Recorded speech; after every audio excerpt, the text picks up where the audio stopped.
Hello, everybody. Welcome to another episode of Simply Bitcoin IRL. Today we have a very special guest. We have Giovanni. Giovanni, I'm going to butcher your last name. I apologize. Santostasi. And he is the discoverer of the possible association, the relationship between the power law and Bitcoin's price. I've been looking forward to this episode for quite a while now because it seems to be making the rounds on YouTube and on Twitter. And it's interesting because it kind of allows us to predict the price of Bitcoin into the future. So I'm really looking forward to this conversation because I have a lot to learn, and I'm sure the audience has a lot of questions as well. He also has a PhD in astrophysics, which is quite impressive. But before we jump into the show, I do want to give a very special shout out to the Bitcoin company that powers Simply Bitcoin IRL. And of course, I'm talking about Bitcoin Well.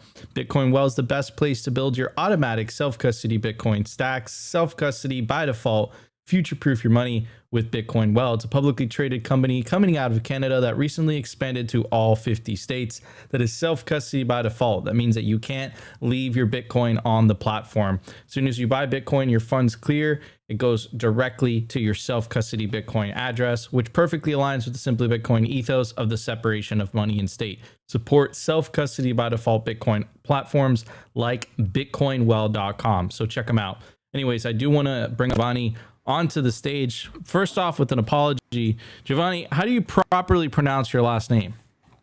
You did a great job. Best is to split it into Santostasi, but you did a great job. Thank you. Very good. Santostasi. And yeah, I speak Believe me, Spanish people too. So destroy my name all the time, so it's good. I speak Spanish too. So I thought I would have like an advantage in saying it. So Yeah, Santostasi. Okay, perfect. perfect. Boom. All right. Thank you. Giovanni, so big fan of your work. I've consumed a lot of your content, consumed a lot of the podcast that you've been on. You've made the rounds, and your work has caught the attention of a lot of people. So first, I want to start it off with this: what is a power law? So a power law is actually a simple relationship between two quantities. So it's, if you go to the simplest definition, if you have two quantity, right? Because this is what we do in physics all the time. We try to understand how different quantities nature relate to each other. And usually we use mathematics to explain how they work together, right? So anytime you have a quantity y, let's say, it could be anything. There are many examples that, as we talk, I will show you. But in general, you have a quantity y that relate, it's maybe caused or driven, because power laws usually are also associated with some mechanism. But, that is the important thing. That is not just, some random association between two quantities, but there is usually a link between these two. And so if you have a quantity y and a quantity x, if you have an equation that says y equal x, then the power, that is why it's called a power law, because it's the power. You raise it to some power, square, cube. It could be one, and in that case, it's a simple linear relationship, right? Y equal x. There is a quantity that is proportional to another quantity x. In that case, it's a particular case of a power law, one, right? But the general case says it could be anything. It could be two, it could be three, it could be five, it could be a negative number. It could be a fraction, 1/2 or 0.3. It doesn't have to be even an integer. It can be 1.34, something like that. And the relevance of this, it seems arbitrary. I say, why will you focus on something like that? It's because, believe it or not, a lot of phenomena all around us, in particular a lot of physical laws, but also biological relationship in physiology, even different social phenomena, like, for example, the impact of an influencer on a network, on a social network. All these type of phenomena can be often described with a simple relationship like that, because I know it sounds simple. In fact, it goes in both directions. Some people say it's complicated. What is complicated about? I'm telling you, there is a simple relationship between two quantities, right? That is relevant for Bitcoin. In a moment, I will tell you what are these relationship in Bitcoins, what is the relevance for Bitcoin. But in general, is actually one of the simplest possible relationship. And then people go the other opposite way. They say, oh, it's too simple. It cannot really describe something complex like Bitcoin. So they oscillate from being too complicated, too simple. It's kind of funny. I know it takes time to think about this stuff, right? If you're not used, it takes time. But the idea is that, it's a simple relationship, a mathematical relationship. It has very precise reasons why we see them, but we see them almost everywhere in nature. It's almost like a joke sometimes in the physics community. I found that one time I found a shirt that says, I went to a physics conference and all what I got was a lousy power law. Very funny. But in terms of Bitcoin, it turns out that Bitcoin is a power law. In fact, it's not just a power law, it's a bunch of power law. I found at least 6, and in fact, there are other power laws, like the relationship between how long, for example, hodlers hold of their Bitcoin. That is a power law. So, but the main one that everybody's talking about is the core one that also depends on other power law, is the power law between price and time. So these two things that are very fundamental, right? Because we would like to know what, if it is possible, how the price of Bitcoin grows in time, right? Is it possible to find a simple equation that describes how the growth of Bitcoin happens in time? Yes, I found it. And this is why it's both fascinating for people, but also controversial. Some people ignore it. Some people think it's a big deal. Some people are angry about it because, they say it's impossible that Bitcoin can be described by a simple equation. But if you want to describe it, and then we can go down, the rabbit hole and explain you how I found it, why I think it's true, what is the supporting evidence. But the bottom line is that the price is equal to the time, and the time is measured in terms of how much time is passed since the birth of Bitcoin, right? We can measure it in days, for example. So you give me the number of days since any time, both in the past, but also in the future, because once you have a simple equation like that you can extrapolate the equation to the future, and you can calculate what the price is in 2 years from now, 5 years from now, 10 years from now. Now, at a certain point, of course, something is going to give, because it cannot be that Bitcoin goes up forever, right? But let's say at least for the next 10 years, maybe even 20, we can project this equation and calculate. And the equation is very simple. It says that the price of Bitcoin is proportional to the time to the power of 6. Now, it's not exactly 6, it's 5.83, but something close to 6. So the power of 6. This is it. It's crazy. I know it's crazy, but there is a simple equation that can tell us the price, but it works. It works, and there is a real science behind why it works. So that is a summary of what power laws are and the relevance for Bitcoin, because Bitcoin is a power law. And that power law determines so many things, because there are both scientific consequences for being a power law, because it's, given that they are so common in nature, people have studied, they are trying to understand why they get generated, what is their significance.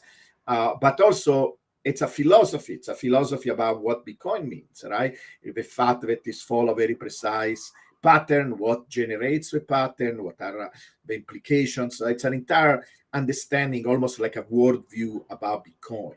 It's really essential. I say, if you don't understand this science, if you don't understand that Bitcoin is a power law, you absolutely don't understand Bitcoin. Your understanding of Bitcoin is like, pre-science. It's you can still live, and you still can buy, sell Bitcoin, but it's almost like you are a primitive person. You are pre-science, pre-Bitcoin science. So let me ask you something. So I did a little bit of research on power laws. It's found in nature. Why is it that Bitcoin, adheres to a power law versus, the traditional financial system or, fiat currencies? Like, what is it about Bitcoin that, makes it adhere to this power law? Is it because it's based on proof of work? It's anchored to the universe via proof of work? Is it because of its cap supply? Is it because of the halving? Like, what makes Bitcoin unique that allows you to use your astrophysics background to apply, this power law on top of it. Because I've seen the people that, that are not fans of your theory, and basically they're saying like it's impossible to map out the future price of Bitcoin. So what makes Bitcoin as an asset unique in the sense that you're able to apply this to Bitcoin's just to Bitcoin, and then have a pretty good understanding of where the future price is going to be at any given time? Yeah, so it's the major question, right? The most fundamental, important question. So I'm glad that you're asking that question. And in fact, is what, as a scientist, you want to ask yourself, right? So what is going on? Why? So yes, and first of all, in science, we always want to understand, before we answer why, we want to understand more about how and what. So, you go deeper and you ask a bunch of questions. And at some point, if I can show you some of my slides, I can show you how we arrived to certain conclusion, right? Because before answering why, you want to go deeper and say, okay, where this power law comes from? What is derived? What is driving it? Is there any other explanation? And the beauty with Bitcoin that we have all this information from the chain, right? From the blockchain. We can learn about the adoption, for example, through addresses. We can learn about the energy that is in the system. We can learn about many transactions. We have all this information available, and so we can look at all these connections and get deeper and have a better understanding. But again, because it's such a general question, I can give you kind of a preview. Hopefully, it's not a spoiler, and then we can go deeper and then show you the links and all the steps to why we have reached this conclusion. But the conclusion, when we look at all the information, and also you have to understand it's a work in progress, right? Once you have the beauty of this approach that is basically using science to understand Bitcoin is that it gives us a framework where we can go deeper and deeper in trying to answer more and more of these questions. But right now, my main conclusion, my main understanding, my provisional understanding, because in science, you never arrive to one single conclusion. You always improve, you get more information, you're expanding your understanding. But my understanding is right now is this: Bitcoin is really what many of us says it is, right? Because many of us maybe didn't go deep in the science, but we have a very strong intuition. Some of our also say points of reference like Saylor or Amos, with this Bitcoin standard. People say things about Bitcoin because once you deal with it, you have this intuition, but maybe they don't have the evidence and the proof, the mathematical proof, but it turns out that a lot of these intuitions are true. So the intuition is Bitcoin is this huge, big network. It's a network. It's, in fact, I would say it does have some elements of other things that we had in the past, but it's unique. We never had anything really like Bitcoin. And this is why Bitcoin is different from NASDAQ, is different from gold, the silver. Is the first time that we have something that behaves exactly like Bitcoin, okay? And so it's a network. It's a network of what? It's a network of humans, first of all, because it's all of us, all the Bitcoiners. How we interact. We interact in a way that is not similar to how people interact when they buy a stock. Because, how many podcasts there are on, how to, the significance, the meaning, the beauty, the passion behind buying NASDAQ. Not many, right? Or even Tesla. Maybe there are some people that love Tesla, but it's not anything comparable with the passion, the involvement, the understanding that we have with Bitcoin. Bitcoin is much more than just buying an asset. It's a way of life almost, right? So you have that element. You have that. It's almost like a religion, right? Quote unquote. In the most positive aspect of a religion, it links people. It creates a passion. It creates it opens your window. So there is all that element that creates this network effect, because that is one of the most important elements of why we have a power law. It's an expression of a network property of Bitcoin. Then you have the machines. It's not just humans, it's also machines, right? It's this a combination of the mining machines that are increasing the security of the system. They are solving mathematical problem, because in the end, also what Bitcoin is a code, right? So you have a code that is very precise. It does its own thing. It cannot be modified. It has machines that are running the code. There are humans interacting with the code, and then there is a market where you buy, sell. Because it's also an expression of human value. So if you actually show my slides, if you don't mind, I have this initial slide that is kind of what the theory, in essence, behind the mathematics, behind the science.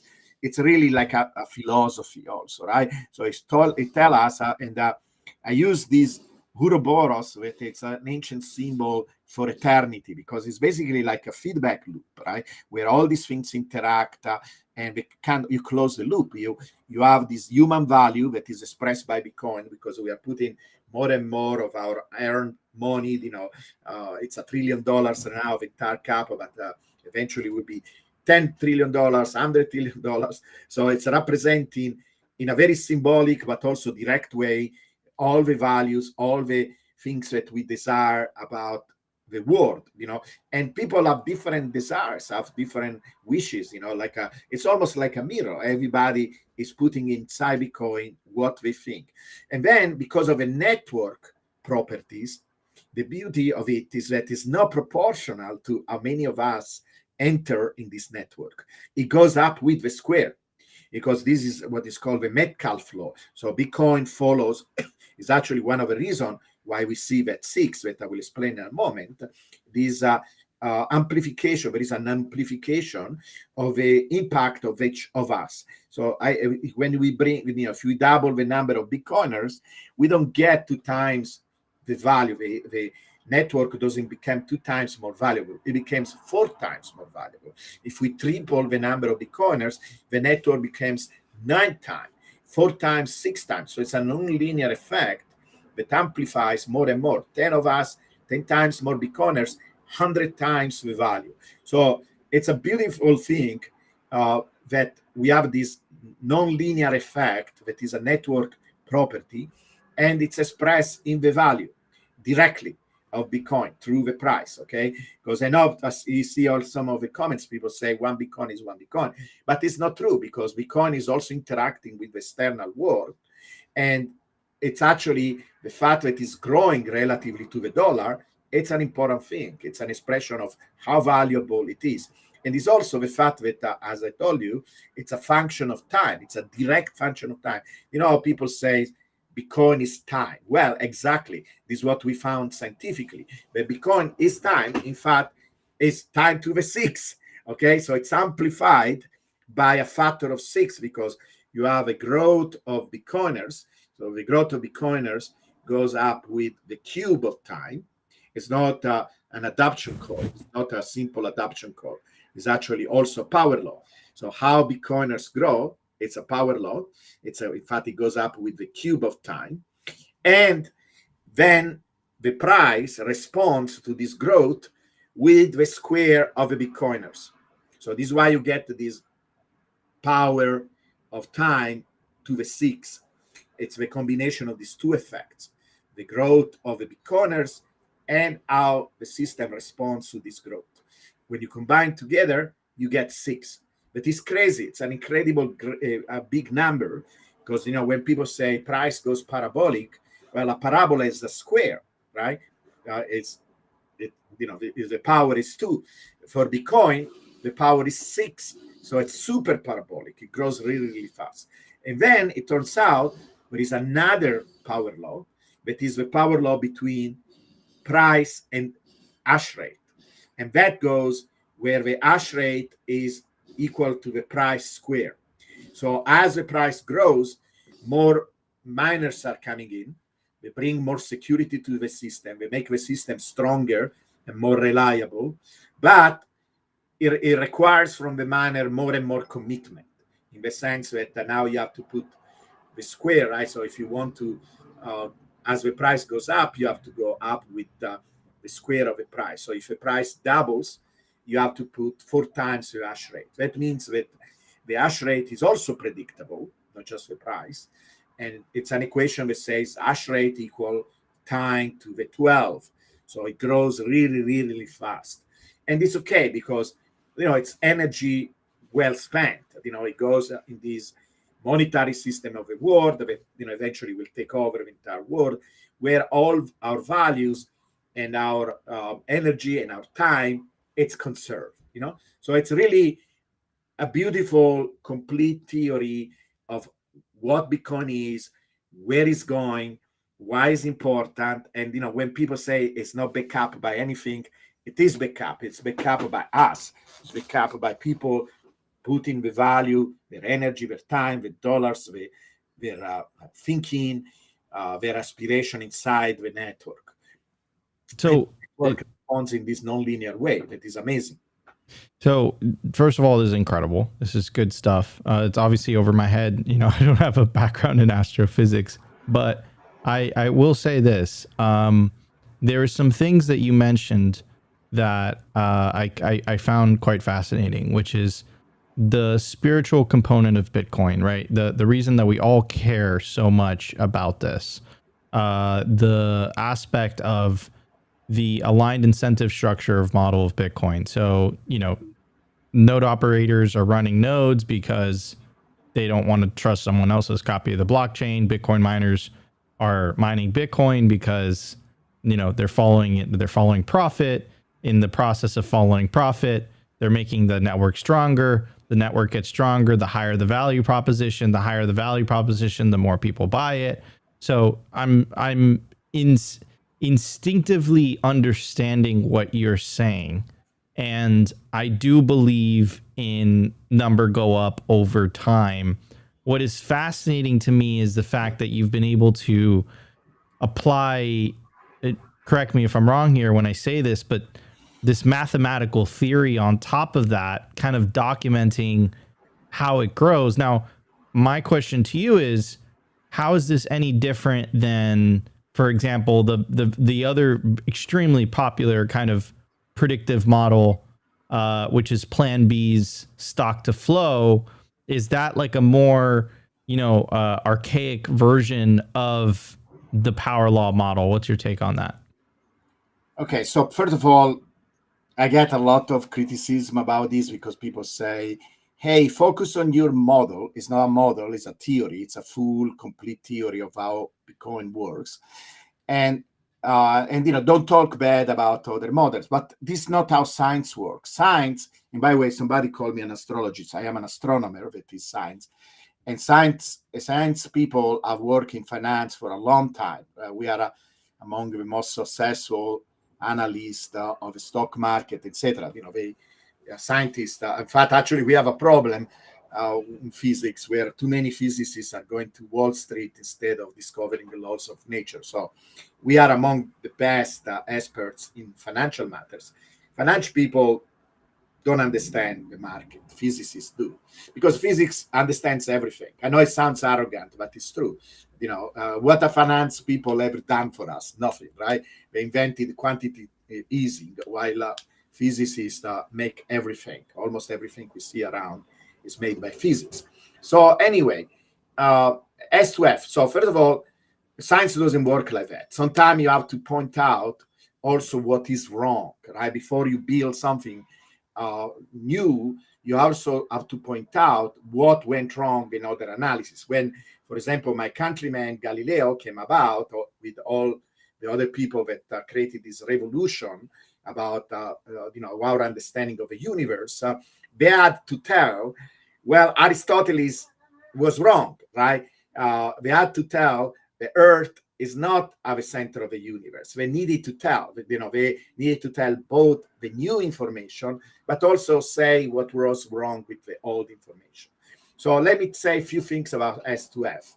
The first thing is, many people don't know that actually Plan B copied me, literally, because what happened historically is that I work on this field since 12 years. In fact, the other day I was posting on my X account all the different posts I found all these old posts from Facebook, and it was nostalgic. And I started to show people my track record. I have 12 years of data analysis in Bitcoin. I analyze Bitcoin even before buying it, because actually this is what convinced me to buy Bitcoin all the way to 2012, when I analyzed the price for the first time. I started to do my first model of Bitcoin even before buying Bitcoin. 12 years of history. And second, what happened, this big breakthrough that Bitcoin was actually a power law, a direct power law between price and time, happened in 2018. And I posted on Reddit because, different from other scientists, because there are other physicists that actually write physics papers on Bitcoin. It's in my website. If you go on my website, I have actually a list of these papers. And some of them were very close to find exactly the same things that I found. But I found them before them, but instead of publishing on a scientific paper, that eventually I'm going to do, because I'm writing actually right now a real paper on this theory that I want to send to a journal. I did it on Reddit. I read it on Reddit. I did it on Facebook. I did it on the social media because I want to interact with other Bitcoiners. I didn't want just to publish and nobody reads it. I wanted to interact with the public, with all Bitcoiners, like sharing my information with other Bitcoiners. And I posted on 2018 this Reddit post where I show that the trajectory, the general trajectory of Bitcoin, so price versus time, is a power law.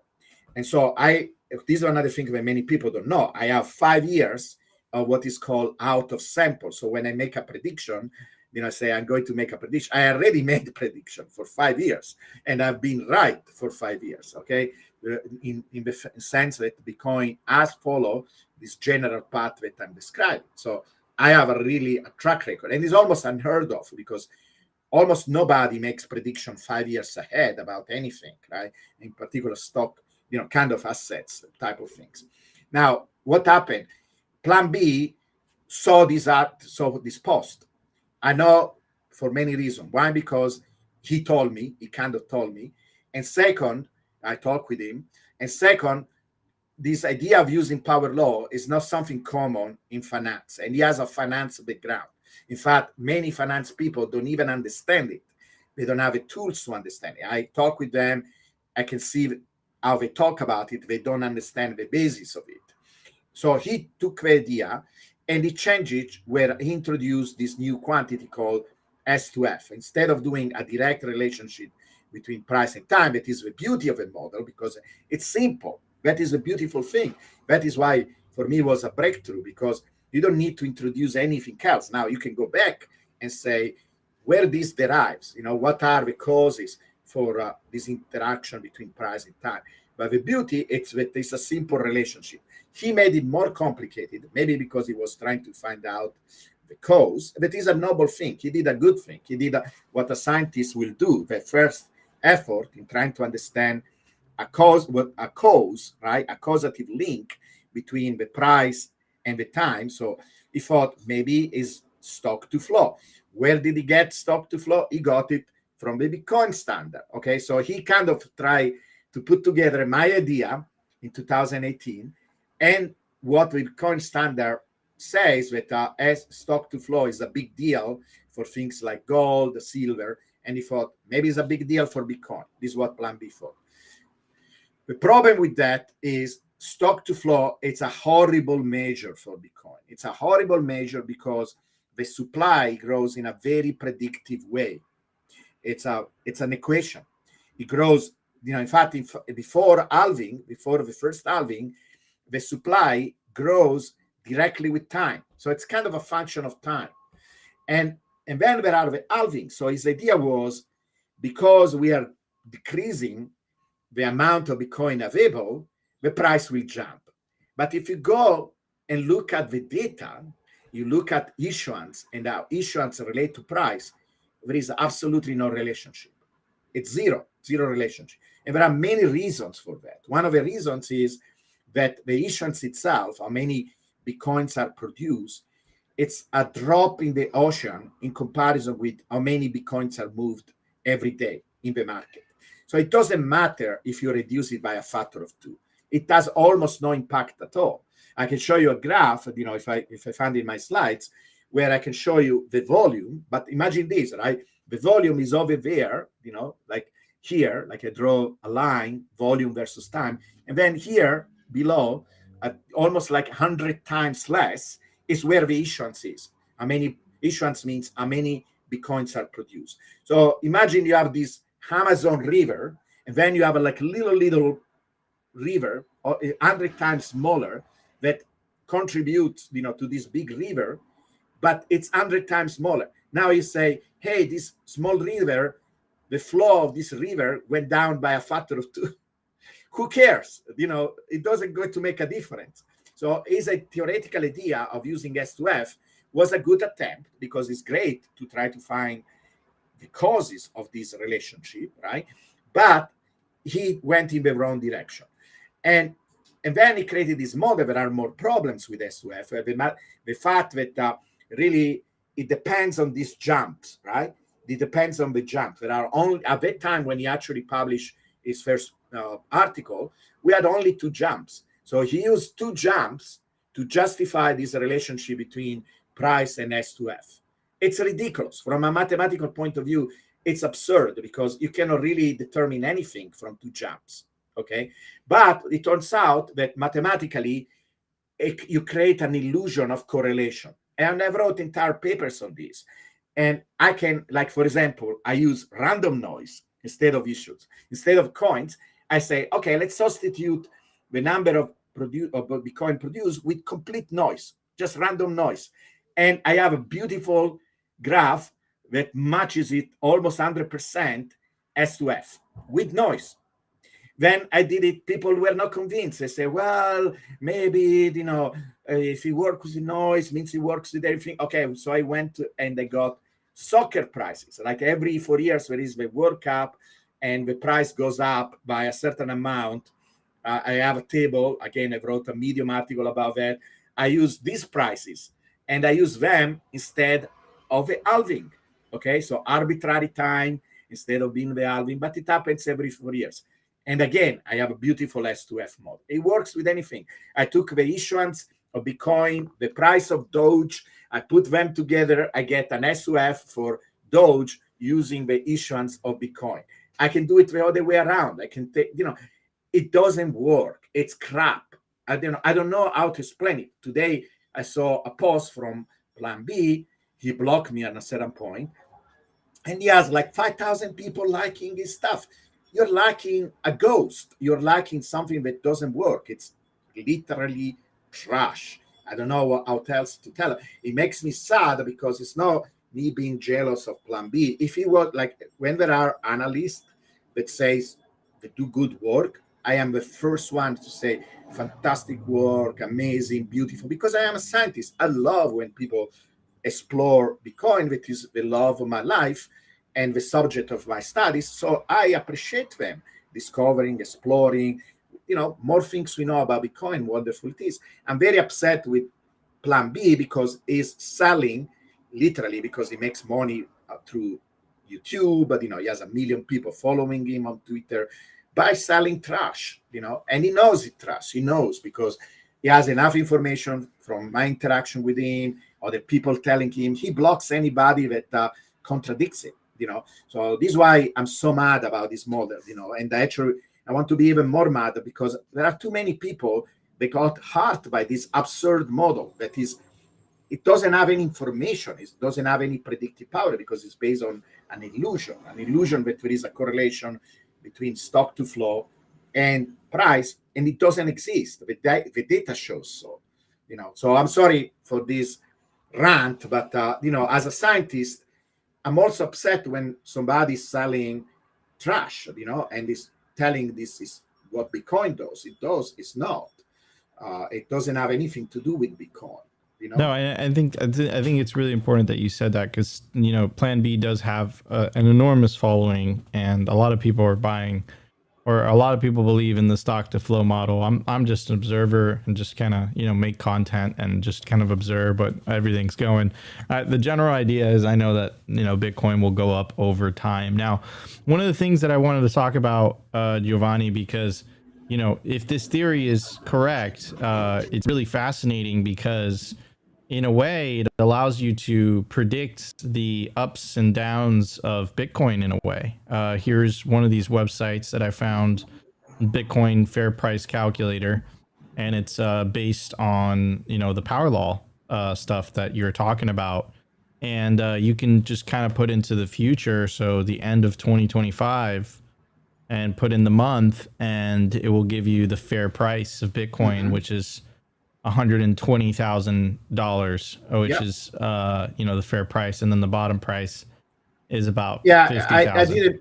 didn't make it, so I'm not sure 100% of the authenticity of the calculation. We can double check it, but it's great that other people have contributions, you know, and they are exploring, because that is the entire point, right? When you do science, you can actually verify yourself, and it should be all about this. It should not be about trusting somebody, like, you know, trusting me because I have a PhD. No, science is the contrary. The science is all about, okay, here I'm sharing this piece of information, I found this, why don't you verify? And the beauty, differently from S2F, it is a complicated model because it's based on 2 or 3 steps, and nobody beside, you know, I spend a lot of time studying it, many people don't, you know, but with the power law, everybody can verify. It's very simple. I have tutorials where I show how to do it. You can take the data, download it, you know, from online, and then draw. If you know how to use Excel, you can verify. You can look at you can download price and time, and you can make that beautiful straight line. You know, this is just to show to your viewers. Let's show a chart that I made, and then I can tell you about prediction, about where we are going, and stuff like that. Okay, so let me show you a more direct chart. So, for example, we can look at this chart. This actually was made by another person that explored this power law. His name is Berger. He took my Reddit post, he gave me credit, you know, and then he made it popular. For some time, people thought actually that he was the author of the power law. But the beauty of this chart is that in the blue, you can see where is the model that was based on my Reddit post. He reproduced it, you know. And that is the beautiful thing. He was one of the few people that actually got the data and reproduced the model. And the beauty of it is that it's very simple to recreate, okay? So the critical thing on how you reproduce this behavior, because it's not really a model, though. It's a model is when you actually have some idea in mind of how something works, and then you do all these steps and you explain the observed behavior through these steps. Here, the only step I did was something that we do all the time in physics, that is showing a quantity that it's a little bit more complicated than just a simple straight line, even if a straight line, it's a power law. And the way to reveal that you're dealing with something that is y equal x to some power is to do this graph. It is an unusual graph for many people because it's usual maybe to take the log of a y-axis, but it's unusual to take the log of the x-axis, in particular when the x-axis is time. The beauty of doing it in that way, though, is that, see, if you do it in the normal way, like plotting, so maybe we can start from that to give you a feeling of how we discover the power law and what is the significance of the power law. So you see this graph that I'm showing. This is the typical graph that they usually show on TV because they want to put down Bitcoin, you know, like on CNBC or other financial news.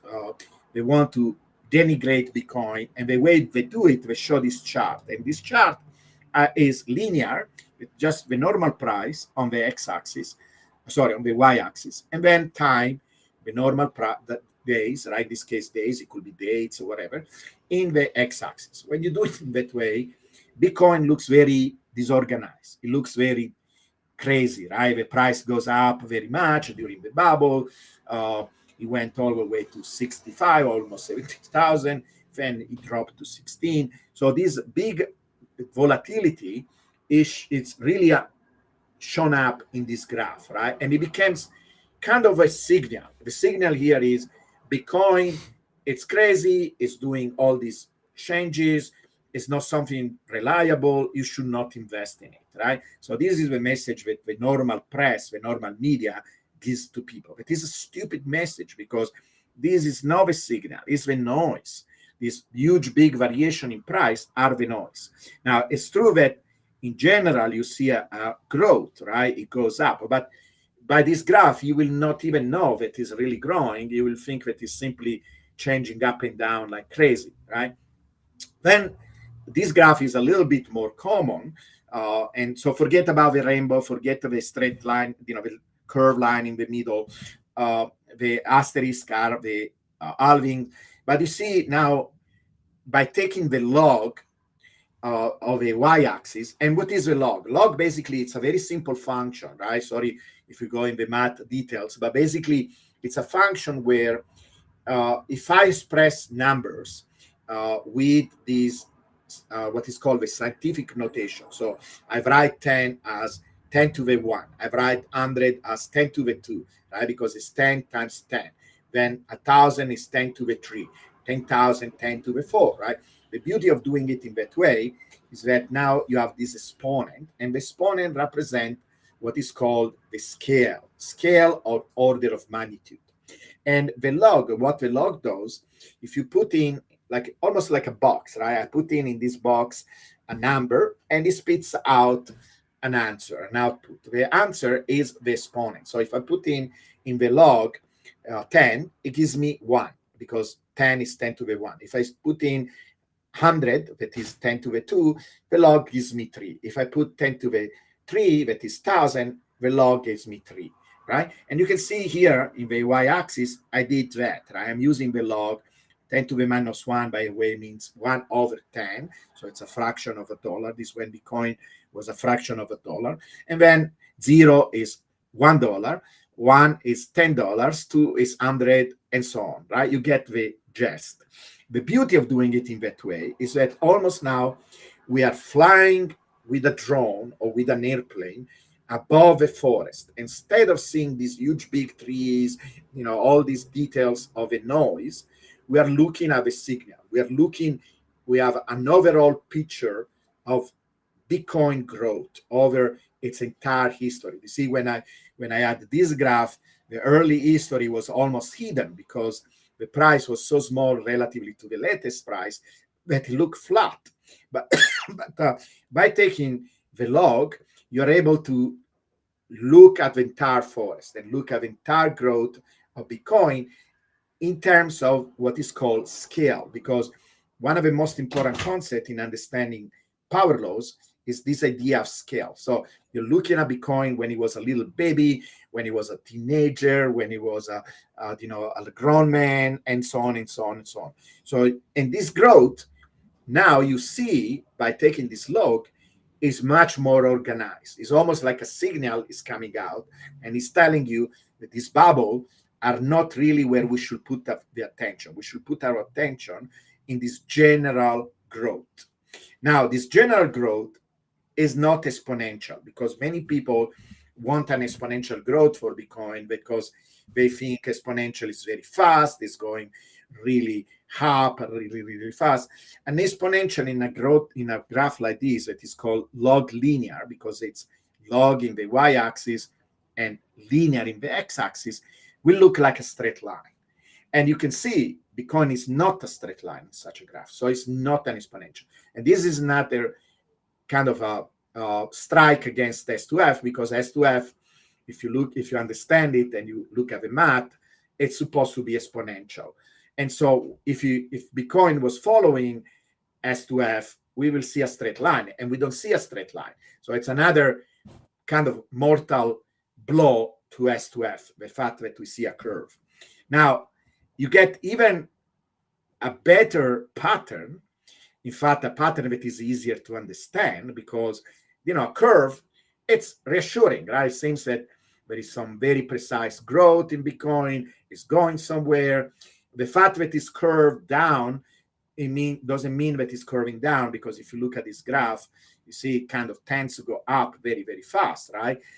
It's a kind of an artifact of this type of graph where anything that is not exponential is going to look bending down, because it's basically losing ground relatively to an exponential of the same type.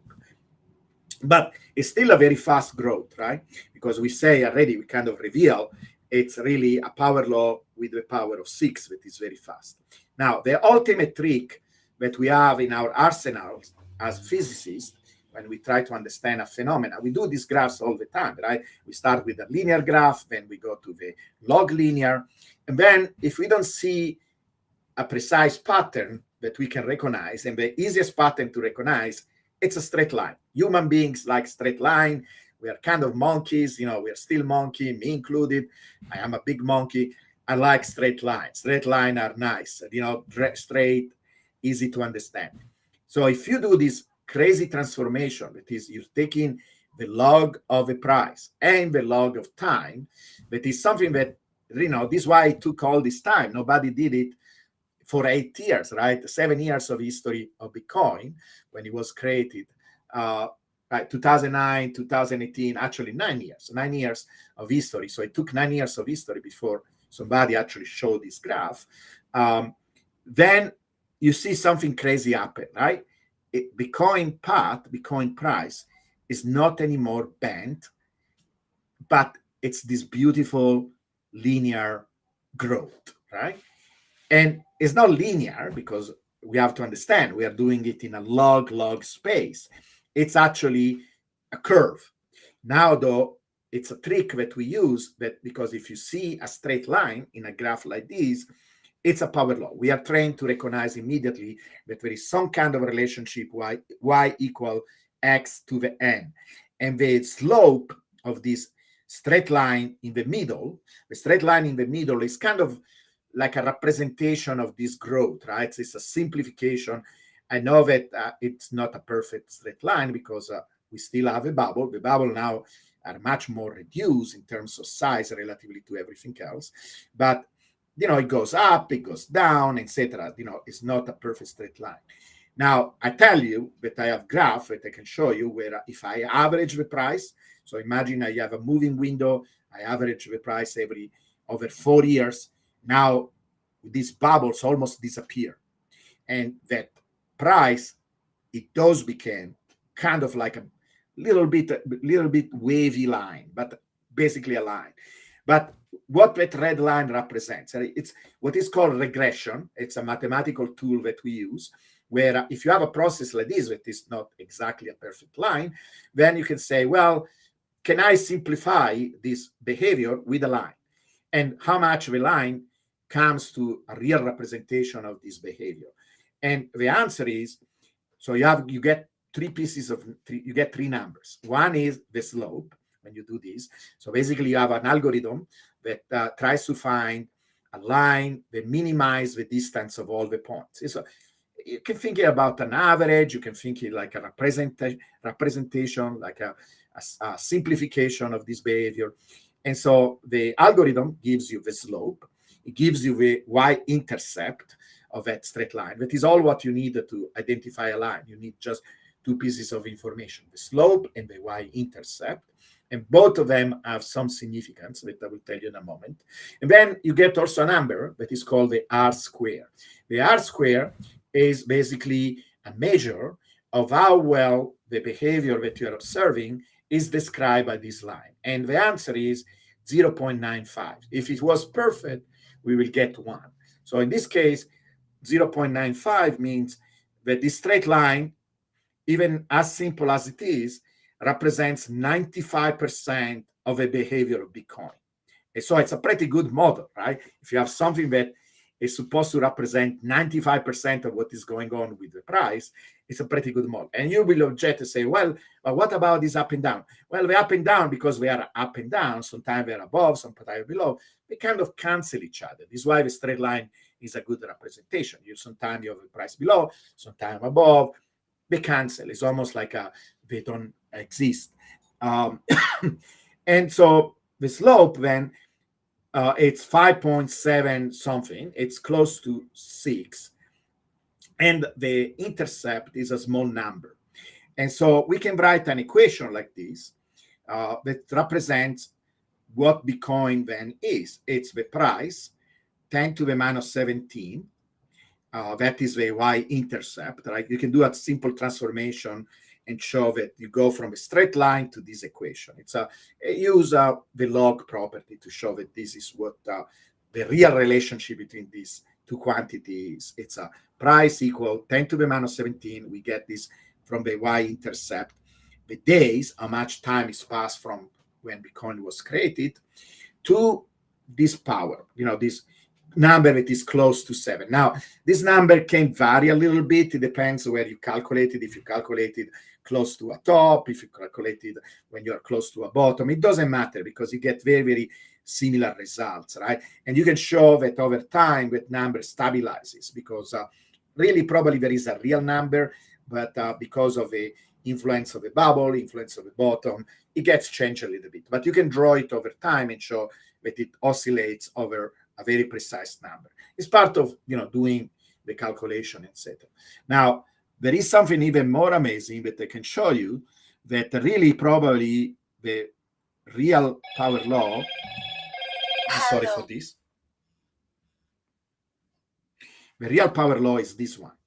So if you go and actually say, look, I think there is two signals. There is the general trend of Bitcoin, and then there is another signal that are these bubbles. They are interacting with each other, but they are kind of also separated in a way.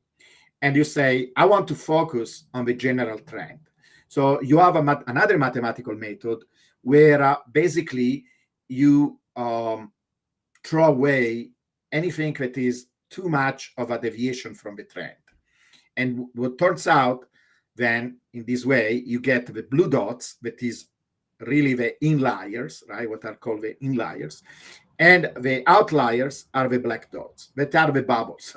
And then you can draw a line, using regression to only the inliers, that are the dots that are more closely following the trend. And it's almost scary. Look at the blue dots, how incredibly they are aligned with each other. So you see, this is why it's really not a model. It's just an observation of the behavior of Bitcoin. How can you deny? What is the argument? How can you debate this? This is data. This is what the data shows. And look what the data shows. It shows that we move along these blue dots in general, and then once in a while, let's say, in fact, that once in a while is every 2 years. So it goes like this. The story, if you want to give you the story of Bitcoin, and it goes like this. We spend 2 years at these bottoms, if you want. It's not really a bottom. It's like a support line where we still go up, right? During this bear market, we still go up. That is one of the beautiful conclusions by studying the data, that we spend 2 years in what many people call the bear market, but we still go up with the power of 6. We spend 2 years along these blue dots. Then after the halving, usually that happens after the halving, we leave the bottom, we go up for a year, and then we spend 1 year going down. And they say, it's almost like, this very good student that does everything right, and then, it goes to Cancun, and that's fun. And it's okay. It goes to Cancun, it does fun, the price goes up like crazy, and then it crashes and it goes down. So Giovanni, let me ask you something. Is it going to continue that pattern of, but you're saying that the oscillations are going to decrease, right? So but in a sense, what this graph shows is that the oscillation don't even matter, because look at this, right? They almost cancel each other, because you go up, look at every single bubble. They go up, we go down, and it's almost like they didn't exist, right? You could have put up a bunch of blue dots along that red line, and the bubble is almost like they don't care.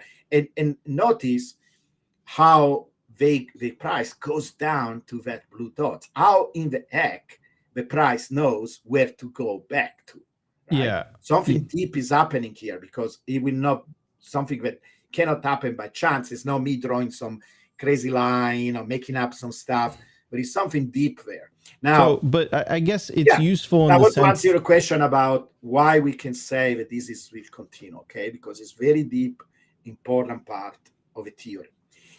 The fact is, when you have a system like this that behaves in this way, where the growth, and let me go back to even this chart, right? So this is another way of expressing and showing the bubble as red, the top of the bubble, the bottom line like green, etc. This type of behavior is called in physics scale invariant. What does it mean? Invariant is because the way that the scale is changing. So let's repeat one more time what scale means. Scale means these changes in 10.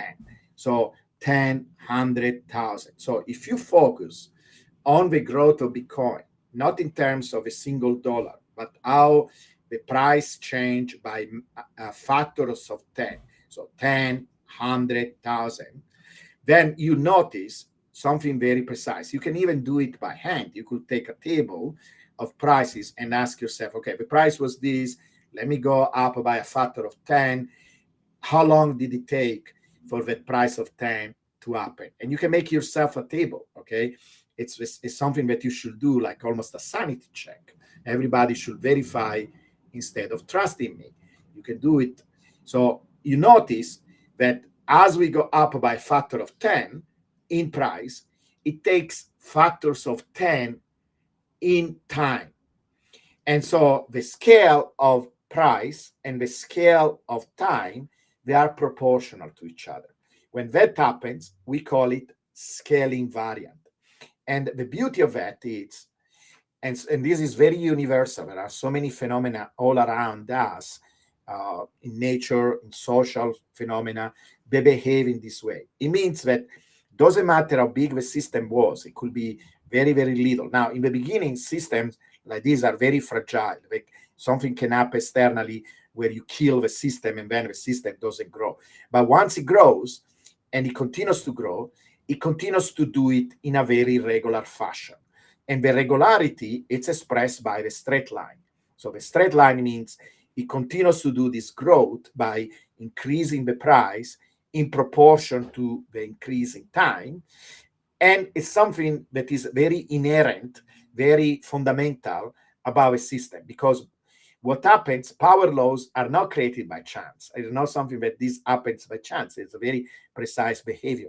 It means there is some kind of mechanism behind the growth of the system, in this case Bitcoin, that makes it behave in that way. And it makes it behave when it was like a little baby, like a little, in fact, we have a video, if you go online on YouTube, we have I have a YouTube channel where we make these very high production videos. We made a video about scale invariance, and we use animals. We show actually, and Bitcoin was so small in the beginning. If you go, the early days when people didn't even really transact it using dollars. The first US dollar transaction was something like 10,000 Bitcoin for $1. Okay, crazy. So if you look at all these changes in time for Bitcoin, it's almost like Bitcoin, initially was nothing, because that equation tell us how much Bitcoin was worth it, nothing, zero. Then after a few hours was like an atom. After a few days was a mosquito. Then it took about 800 days to go all the way to the size of a rat. So we use this analogy where we say if $1 is 1 kilo, then a rat, a relatively large rat, will be 1 kilo. And so it took about 800 days. And you can check actually historically when Bitcoin really became $1, it took about 920 days. So the equation says 880 days, it really became a dollar 930. So we were off by a few weeks. That equation is so precise. And then, today we are the size of a dinosaur. My son made this video where he came up with a dinosaur that is more or less the size of what Bitcoin is. So we went all the way from the atom to something that is as big as a dinosaur, right? And when Bitcoin will be $1 million, and the beauty of this equation is that we can extrapolate and we can say when it's going to be $1 million, so in 10 years from now, Bitcoin will be Godzilla. And it did it in the same regular fashion. And that is, if you calculate, even if you just use exchanges, or, you go all the way to like the first USD transaction, we're talking about 8 order of magnitude. That means, basically, if you want to translate it in more simple language, Bitcoin went through 100 million times transformation. It multiplied itself by a factor of 100 million. That is how crazy this thing is, okay? And so if he did it in this way, I'm asking you this question. If you have something, imagine you're studying some animal, some phenomena that in 15 years grew up by a factor 100 million, and it did it in this very crazy regular fashion. Do you think that growing another factor of 10, with when Bitcoin is $1 million, will he do it in a different way, or he will follow what he did for 15 years and 8 order of magnitude? No, clearly, I mean, clearly it's according to your data. And again, I just want to emphasize a lot of this goes over my head. I don't have a background in this. I'm a media guy, but just based on, the graph and just based on, the research that you've done and you've put together, it clearly seems like there is a correlation, right? Now, my question for you, Giovanni, is if this is so predictable, wouldn't this allow you to trade in a way? Like, wouldn't this allow you to, if you can anticipate where the next bubble is coming and have an estimation of where that bubble is going to peak at, wouldn't that give you a advantage? Wouldn't that give you a trading advantage because in terms of going into the next cycle? Absolutely, because on top of the predictability of the overall trend, right? Because we say it's almost like there are two signals. There are the bubbles and there is the overall trend. But also, and sometimes people dismiss the predictability power of the power law, saying, well, but because of these bubbles, the price could be anywhere, anytime around that curve. So what is the big deal? Well, first of all, it's a big deal because if I can tell you 10 years in advance that Bitcoin in 2032 is going to be $1 million, it's a big deal, right? Because it gives us a sense of how long it's going to take, for Bitcoin. Just to give you a feeling, because of this power of 6, if you double the time of Bitcoin existence, that is 15 years, you take the power of 6, you get 64. So in another 15 years, we are going to get 64 times whatever Bitcoin value is, right? Something on the order of $4 million, close to that. In 15 years specifically. Yeah. Right, because it's easy to calculate, right? You double the time Bitcoin has existed for 15 years, you double it, you can use that power and say, okay, 2 to the 6 is 64, right? So you get 64. Three times, if you triple it, so you wait another 30 years, you get 720, right? This is how crazy these powers are, because it's non-linear, right? You would think, oh, I triple, I get, 3 times more. No, it's 720 times more. This is the beauty of having powers. They are powerful. Now, on top of that signal, that is a general trend, we also get these oscillations. Now, the oscillations, and the problem with these oscillations that we have only 3 of them. So, we have to be a little bit more careful. With the power law, we have thousands and thousands of data points. So the statistics are crazy. There is this mathematician, I don't know if you follow him, he's called Fred Krueger. He's also, Fred's great. I've had him on the show before. He's a power law fanatic, very strong supporter of the power law, because he's a mathematician. He understands the math, he understands the significance. He says this power law is as likely to be due to chance as you dropping a penny from the Empire State Building and the penny falls inside a Dixie cup at the bottom of a tower, right? So you can imagine how difficult that is. And he says that is how likely that this power law is due to chance, okay? It's anybody that knows a little bit of math And Fred is, he has a PhD in math from Stanford. He worked for many years as one of these quants that, mathematician, physicists that work for Wall Street, made a ton of money. He knows his stuff, and immediately recognized when he saw the graph that I was showing him for days and days. I was trying to get his attention. He finally said, Bitcoin is on an unstoppable power law train. It's evident. He knows. And he did a lot of verification. He did his own calculation, reproduced the result. I'm glad, because this is what you want as a scientist. You really want other people come in and verify your stuff, because you are the first one to put it in doubt, okay? But on top of this very precise general trend, we have also these very precise oscillations.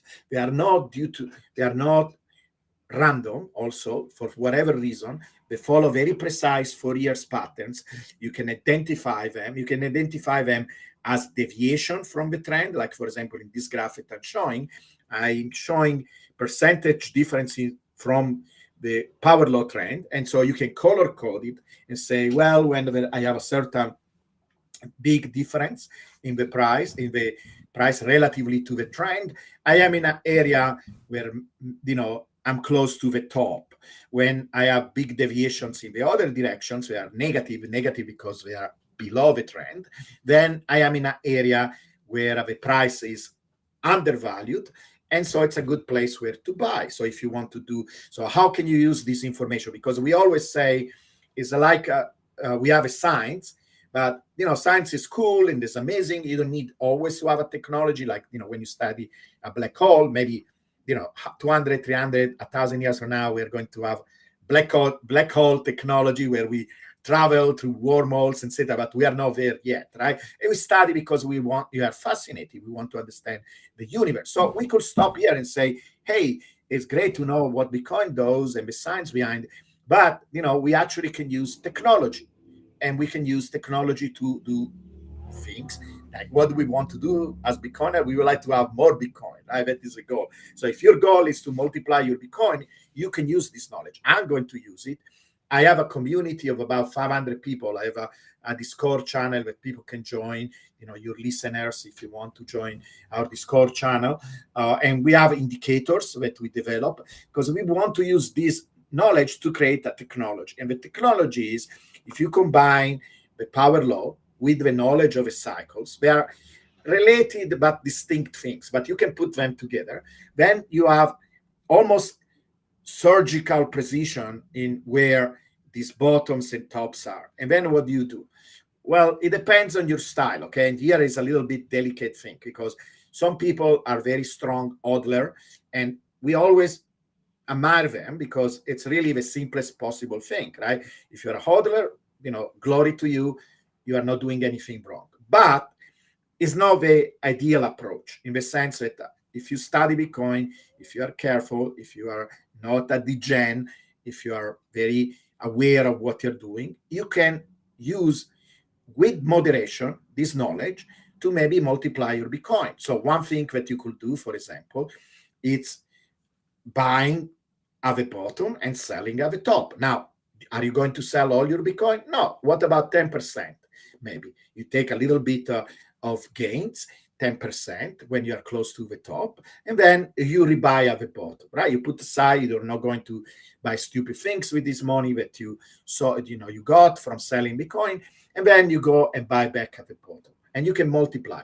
Now, I did a calculation where instead of 64, remember I told you if you just hodl, you get 64. If you play correctly this, we call it riding the waves, riding the Bitcoin waves. So if you play this Bitcoin waves riders game, and I'm giving you the ideal situation. So none of us are going to get the ideal situation, but just as a point of reference, you get 1,200 in 15 years. You're multiplying your gains by 1,200. So you go from 64 to 1,200. Now, nobody's going to do 1,200 because it's an ideal case where you perfectly sell at the top, perfectly buy at the bottom. So, use an inefficiency of 50%. So maybe you get 600 times, or maybe 70%, right? So it's going to be at least 200, 300 times versus 64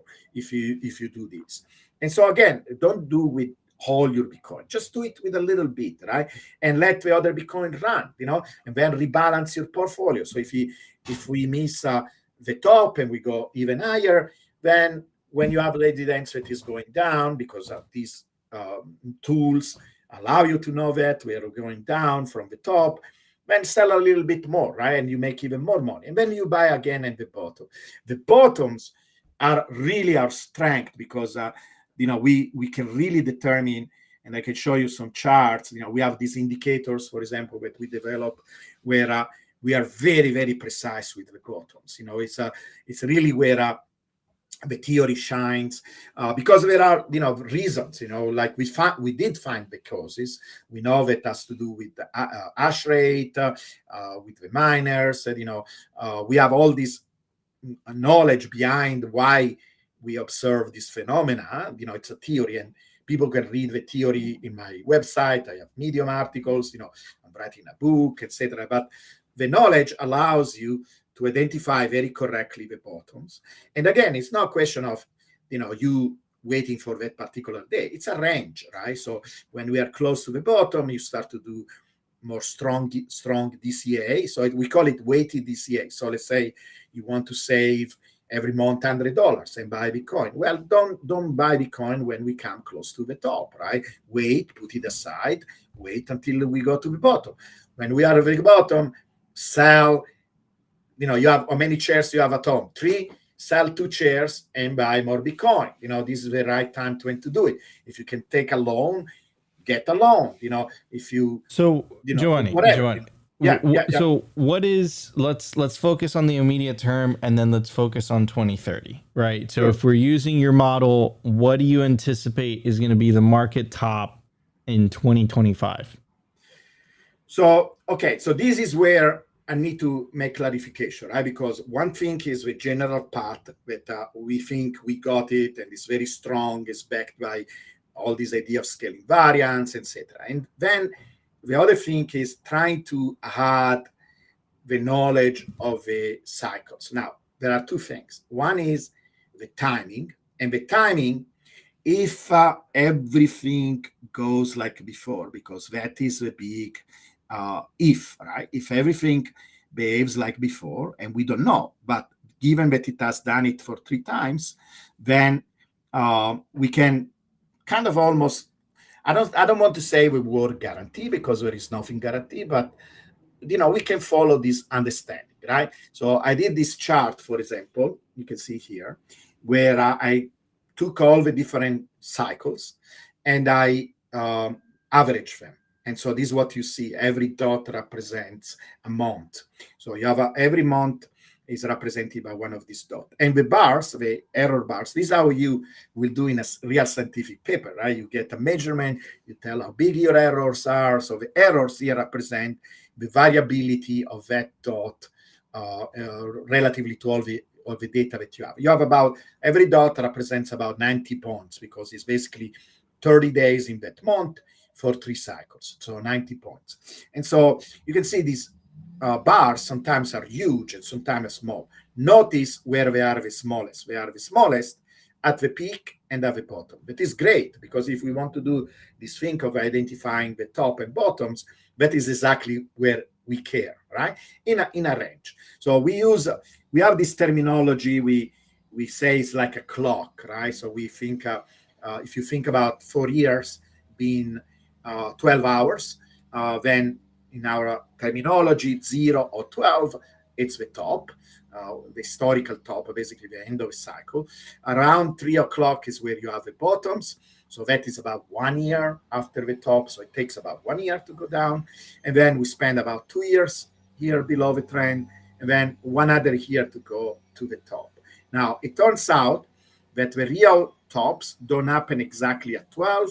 They happen around hour 11.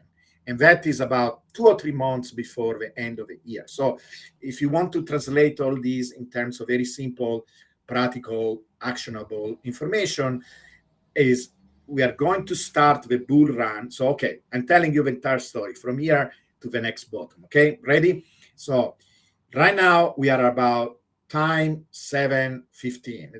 I did this a little bit a few days ago. So every 2 days is a minute, something like that. So we are about 7:15. This is where we are on the clock. Now the real bull is going to happen at hour 9, and that is going to happen in the end of the year. And so probably because sometimes you have it a little bit early, a little bit later. So we are not going to see the real bull until hour 9. And how long is that going to last? So it's going to be beginning at the end of the year. By the way, I agree with you. I don't have any of the mathematical backgrounds and whatever. Just I've been in Bitcoin for 8 years, so you tend to. Yeah, I mean, it will not make sense, right? If we say something stupid and that was completely out of the real, you will tell me, Giovanni, you're full of shit. And we just confirm a lot of things that many people say anyway, but we do it more rigorously. We give stats. We have a little bit more add to this because we introduce science, like scientific method, like if you were trying to publish a absolutely paper. So okay, the idea is that and let me finish. Let me tell you the entire story and then ask a bunch of questions. Okay. It takes me literally 2 minutes. So we are going to have a full bull starting in October, November of this year. Price will go crazy. We will go up here along this line. It is about 1 year. So it takes 1 year to reach the top. So the top will be around September, October of 2025. Now, people want to know what is the height of that top. So this is where I distinguish the precision of a cycle, because you can see the stats here. These are how precise these stats are. The graph below shows how likely is that this pattern is due to chance. And these are logs, that is 10 to the minus 80. So it basically says it's impossible that it's due to chance. There is a real pattern there. Now, is the pattern going to repeat? We will see. But if it repeats, get ready for November when we are going to reach the peak. That is very strongly based on the statistics of the previous cycles. Now, what is the value? Now, that is where, because differently from others, I will always tell you where the stats support me and where they don't support me, and where I'm trying my best with what I have. But as a scientist, I need to warn you that is a little bit weak as a calculation. So I have an article on Medium because I'm writing. Okay, so hold on. Let me stop you right there. So let me just to clarify, right? Seems like your model holds up very, very well on the downside, other than the black swan event that we had because of the pandemic. No, actually, that one was also a verification of a theory, because in fact I use it all the time as an example. I can even show you, because it's great that you mention it. Say, oh, beside that, no, actually that one was a verification that we were right. Because give me just a second, because it's kind of cool. It's like a punchline. If I need to find it, let me just give me a second. But go ahead. I follow what you're saying. But no, this is fascinating, and I'm learning so much, and I'm trying to soak all of this in. This is out of my area of expertise. So okay, so your model holds true for the downside; it's very accurate, but for the upside, so let me interrupt you. You see this event at around 4,200, right? Because these could you zoom in a little bit? Do you mind zooming in so everyone could? Let me go and try to zoom in. It's on the bottom. Yeah.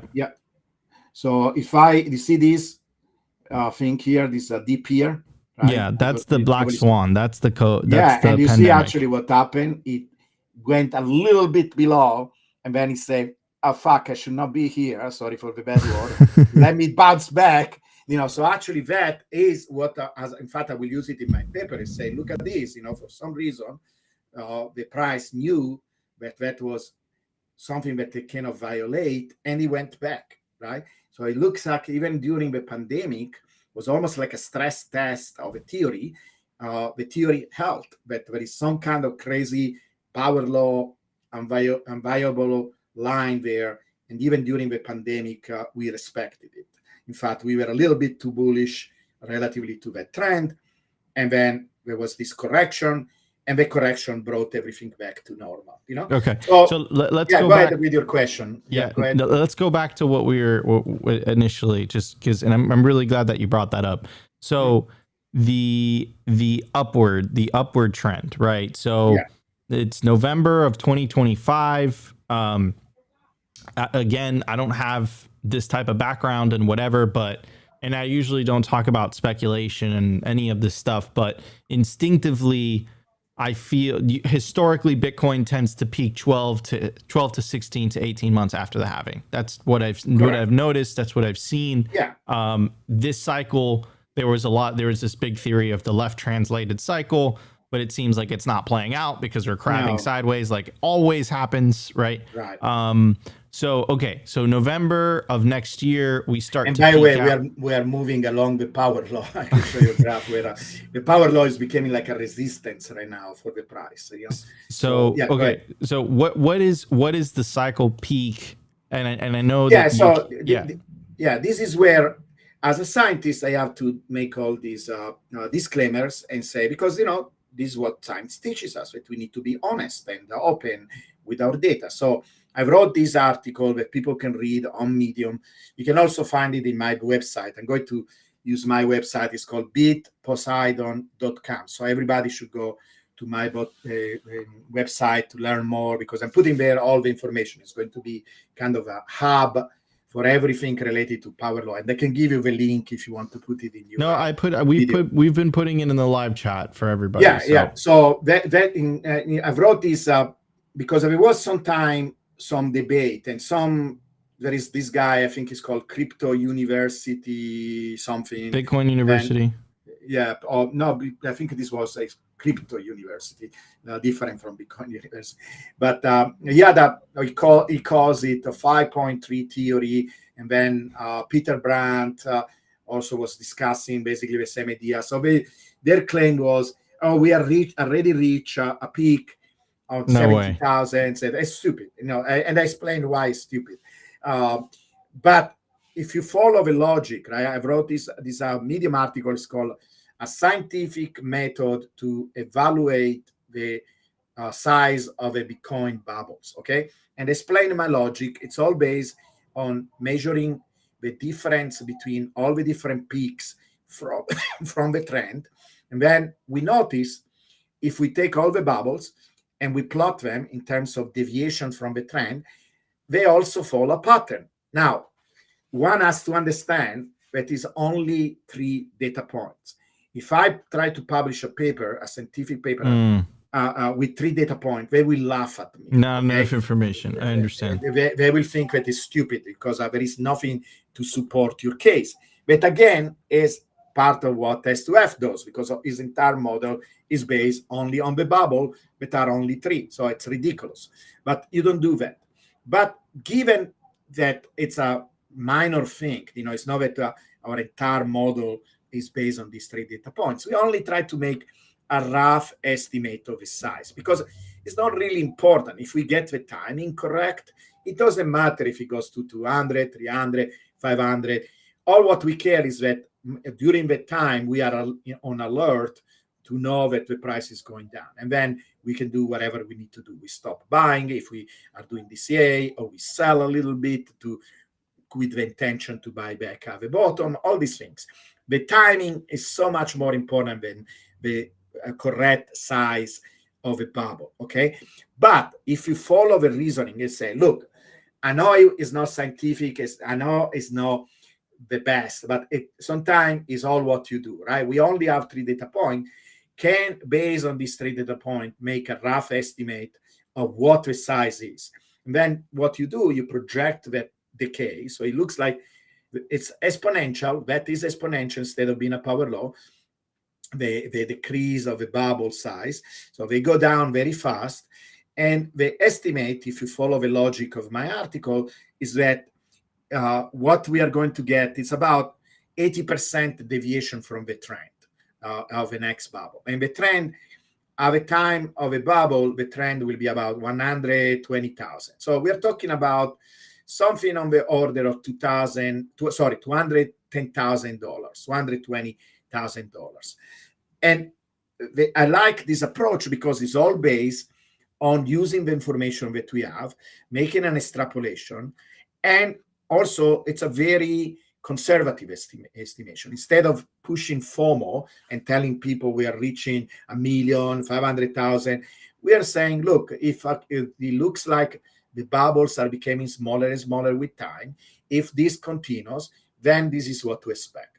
Okay, and if we go higher than that, I'm fine. I'm perfectly fine, because it means that maybe this decay was not true. Maybe it's an illusion because it's only based on 3 points. This is why you don't want to rely your statistics. So, and I just want to clarify for everyone. So the estimation is around 200 to 210,000, but there's no way to know the top. So that's just based on 3 data points, which is not enough data points. And you're basically coming to the conclusion that it's going to be around 200 to 210 to 220, but it could also go up to 300,000, 400,000, etc. Yeah. Because, it's not really the core of a theory, right? It's like a NADS on that I'm doing, saying, okay, based on what we are observing, so there are these deviations, they seem to be regular. We don't know, because to claim regularity, we will need dozens of data points, and we don't have dozens of cycles. We have only 3. So if you follow the logic and you say, look, let's look at the worst case scenario, right? It could be worse than that. It could be that it doesn't go anywhere, right? We don't know. But if it continues to do what it has done, if the cycles repeat like we were repeating, if the deviations, for whatever reason, I don't know, because I need to understand why we get this deviation so regularly in terms of their decay. It's possible that it's a function of how much money we have available, because one thing is to move an asset that has a market cap of few $1 billion, and another one is moving a market cap that has almost $3 trillion by the time we arrive to this peak, or $2 trillion, well, whatever it is. So it's much more difficult to move it. So this is why we see this smaller bubble. Maybe there is a very precise explanation of why this happens, right? And if that is true, then the conclusion is 200,000, close to 200,000. It is still great, right? It's still amazing that we can go to that. But I don't exclude that we can go to 250. Now, larger and larger deviation from these values are going to be less and less likely, right? So 500,000 is much more difficult than 300,000. But based on the 3 data points based on the 3 data points, based on the 3 data points. Okay, correct. I'm understanding, and I'm learning, and I'm understanding the logic and where you're coming from. Okay, this is fascinating. Now, I think the question on everyone's mind, and I'm going to use this calculator, and just want to emphasize that Giovanni has not completely authenticated it, but I did run some of the numbers on the 15-year aspect, and it seems like they were somewhat accurate. So 2040 is roughly $4 million. So let's just extrapolate and move it to 2030. And according to this, the 2030 price is going to be roughly $500,000. Does that correlate with your data? Yeah, it looks right. It looks right that that could better and remind everybody what that represents. Right. Remember, this is the trend, right? So it depends where we are and which data did you use, December. So right. So it's possible that is 38. What is the data? It's very small for me to read. It's 12/31/2030. 30. So right now 25, so if 29, so this will be actually, because the next, so if we go 4 years, right, so we have a top is going to be on the end of 25, so the next one is going to be, the next top is going to be, after this one is going to be 29, right? So 4 years later, so 29 will be the next top. So 30, it's basically 1 year later, and this is about December. This will be the bottom, right? So this will be the bottom value, kind of, because usually, actually no, even lower than that, because usually the trend, it's about 2 times, like 60%. So whatever 60% is, we can even calculate it. What is the 60% of 500,000?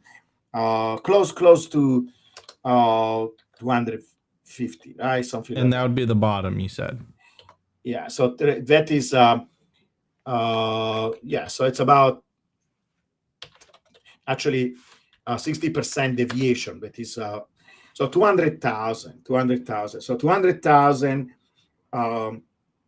is basically where and and this is telling you 410. And Close to and it says it right there. Look, it's very close to your math, right? The bottom price. Bottom price. That's Yeah, 100, exactly. 172. So it's very close. And then what would be the deviation up to 2029? Because Giovanni, I know I understand my audience, right? And right. this is so this 29, of course, is going to be less than 80. I didn't calculate it. We can calculate it, but roughly maybe it's a deviation that is I don't know, 40%. But we can calculate it. I don't remember by heart what it is, but we can calculate it what it is. I mean, in my model, I have it calculated all automatically. But if I have to use my memory, I don't remember. But let's say maybe it's close to 30%, right? So calculate what is on December 29 the trend price. Let's calculate. Yeah, so 410 times 0.3 is, so it's roughly $500,000. Roughly, yeah, so like half 5 point. Right, so do 30% of that. So basically the next stop is going to be close to 500,000 in 2029. Yes. Awesome. Yeah.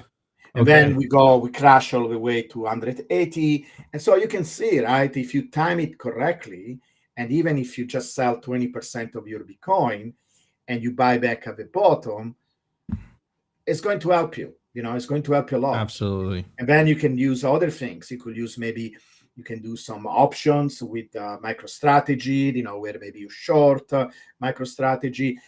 Again, nothing degen, but we want to give these tools to people. This is why I have an entire community on Discord. We have these indicators. We have meetings on a regular basis on Discord, every week. We want to create a group of people that is very dedicated, wants to understand Bitcoin deeply, and then without doing the gen things, but with all the knowledge and with all the awareness and being careful, we want to leverage some of this knowledge, right? Because if we can multiply your Bitcoin and you get 200 times instead of getting 64, why not? Absolutely, 100%. The entire key is here, because some people say, oh, a lot of people are going to get wrecked. No, I want to do the opposite of what Plan B does.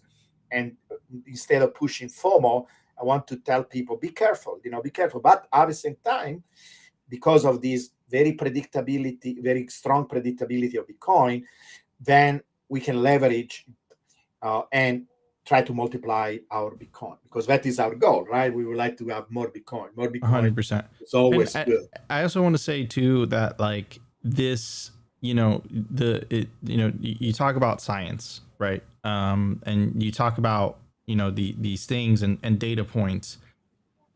As time progresses, the science isn't going to lie, right? The power law theory is either going to be proven right, or it's going to be proven wrong, or there's going to be more to the upside, and then we're going to have more data points on the upside. Like, for example, last cycle, and I tweeted this out earlier today, I believe was cut short artificially because of the China mining ban. So I think we actually should. I don't think that is the interpretation. What happened is that we did have two tops. So the right interpretation is that we had two tops, because that is Plan B excuse. So I show you this chart. So we actually had two tops. We had one early on. That can happen. It depends on. Maybe there are certain things, like most of this stuff is driven by long-term holders. People will say, don't trade these, don't trade that. Who are the people? Giovanni, so Giovanni, I didn't come to that conclusion based on Plan B. I came to that conclusion just based on the Bitcoin hash rate, right? There's a direct correlation between. No, but the hash rate, you need to go deeper. The hash rate is very disconnected with the price during the bubbles. It doesn't have anything to do with the No, bubbles. no, no, but there definitely is. You definitely can make a very strong argument as to why that caused downward sell pressure. So like No, that no, 50% of the hash rate, that's a lot of miners selling Bitcoin to relocate to more favorable yeah, jurisdictions. but they don't have an impact on the market because the miners volume, it's like a drop in the ocean relatively to the normal volume. I can show you, offline if you want, or I can make a post that, we can have a debate, because we can have a debate offline, right? Maybe we can discuss it on X and open a thread and we can show you the evidence. But the evidence, so there are several things. The first thing I can show you from the data that halving the hash rate, it's basically decoupled from price during the bubble. It doesn't follow, and even logically, you can see why, because it takes time for the mining to come online, and during the FOMO, everything happens during the bubble, everything happens very quickly. So everything that happens during the bubbles, it's FOMO, it's pure FOMO.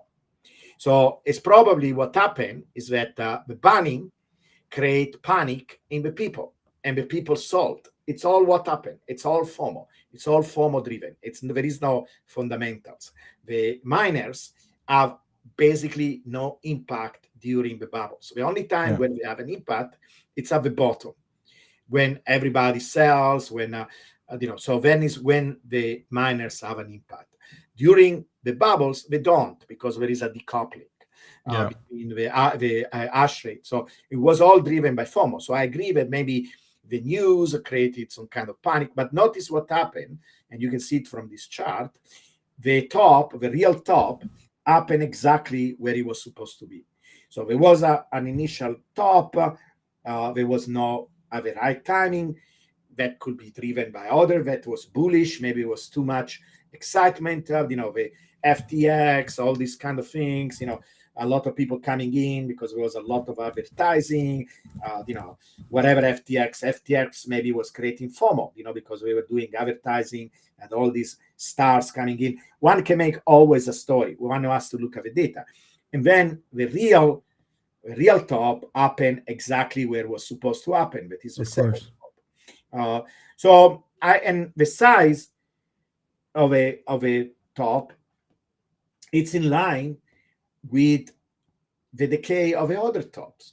So it's true that it's only 3 data points, but it didn't seem to be unusual. It didn't seem to be like this very weird thing that it doesn't follow a very precise pattern. Now, we will have to see. It's possible that the next bubble is not going to follow the pattern. And then we can see, okay, it was an illusion. These 3 dots that seem to be so well aligned, they were not aligned because the fourth one did something different, So we will need to see. It's only 3 data points, right? So this is where I say all the time, it's not really a core part of a theory. It's just something that we are doing as an add-on, just to give an estimate. But really, we don't need to know how big that bubble is. Just all what we care is when. And I think when will happen exactly at the right time. That the regularity of the pattern is going to be respected. And so it's very important to understand the timing. And so that is the crucial thing.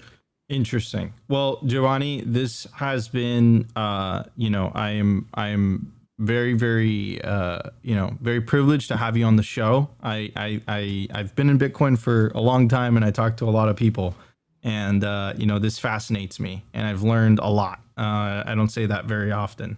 This is very interesting stuff, and I'll be honest with you, a lot of this goes over my head. This isn't my expertise, but I've been learning along the way as you've been describing this during the show. This is fascinating stuff. The power law, I watched a video on YouTube describing power laws and how they happen in nature.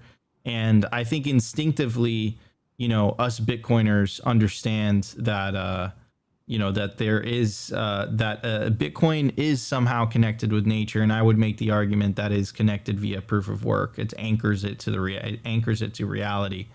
So this is fascinating stuff. And I'm sure that a lot of people are fascinating in the chat as well. So we've put your website in the chat multiple times. What I'm going to do as well is I'm going to put it in the podcast description, so you guys could find out more about Giovanni's work and keep up with what he's doing. And I think the test of time is really going to show, if this theory pans out or not. Personally, I find this fascinating. I want to learn more about it. This is really, really, really cool stuff. And I'm just very, very happy that the Bitcoin community has so many smart people, so many geniuses with all these different backgrounds that are contributing this type of work and this type of data. So this is really, really interesting stuff, Giovanni. And I look forward to having you again back on the show to discuss, the theory planning out and seeing where things are going. So this is fascinating. Perhaps we do an episode with Fred Krueger and yourself, and we can just discuss, the three of us, more about this, in a couple of months. But this is fascinating. I really, really enjoyed this. I learned a ton, and this is amazing stuff. So Giovanni also has a YouTube channel, guys. You can follow it at Quantonomy. And I believe that you guys drop some content in relation to this. Like I said, the website is in the YouTube chat, and also in the YouTube video / podcast description as well. Giovanni, usually I do these podcasts for about an hour. We did it for an hour 41. So sorry for that. No. This I'm saying that as a compliment, because this is how interesting this conversation has been. So Giovanni, I really want to thank you for your time, and appreciate you coming on Simply Bitcoin today, and just telling the audience about the law that you discovered. You saw that Bitcoin is connected to a power law, and that is absolutely fascinating. So guys, go follow Giovanni. He's very vocal on Twitter. Go check out his YouTube channel. Go check out his Discord. I just joined his Discord. I joined his Patreon because I'm really, really fascinated about this type of stuff. So guys, thank you so much for joining us. I'm your host, Nico. This is my guest, Giovanni. This is Simply Bitcoin IRL, and we'll see you tomorrow for the live show at 12:15 p.m. Eastern Standard Time. Peace out, everybody. Thank you so much. This episode was brought to you by BitcoinWell.com, on a mission to enable independence.